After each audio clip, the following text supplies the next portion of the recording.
நம்ம ஏரியால ஆடி திருவிழா சிறப்பா பண்ணிட்டாங்க. Hello guys, நம்ம இப்ப நம்ம ஏரியால 139ஆம் ஆண்டு ஆடி திருவிழா பண்றாங்க. அததான் பார்க்க போறோம். முதல் 3 நாள் இந்த மாதிரி அம்மனை தலையில தூக்கிக்கிட்டு எங்க ஏரியா ஃபுல்லா ஊர்வலம் வருவாங்க. அதை பார்க்கிறதுக்கு வேற லெவல்ல இருக்கும். எங்க ஏரியால இருக்கிற எல்லா பசங்களும் இங்கதான் இருப்பாங்க. அது மட்டும் இல்லாம அம்மனுக்கு பின்னாடியே இந்த கீழே கிரகத்தை தூக்கின்னு ஆட்டம் போடுவாங்க பாருங்க. சும்மா பார்க்க தாறுமாறா வேற லெவல்ல இருக்கும்.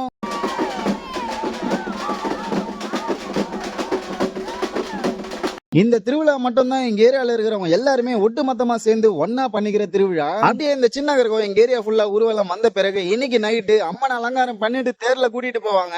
நம்மளும் ஊர்வலம் அப்படியே ஃபுல்லா சுத்திட்டோம். அப்படியே நைட் ஆயிடுச்சு. அம்மனையும் அலங்காரம் பண்ணி தேர்ல உட்கார வச்சுட்டாங்க. அம்மனை இப்படி பாக்குறதுக்கு 2 கண்ணு பத்தல, பாத்துக்கிட்டே இருக்கலாம்னு தோணுது. அப்படியே புல் இருக்குது.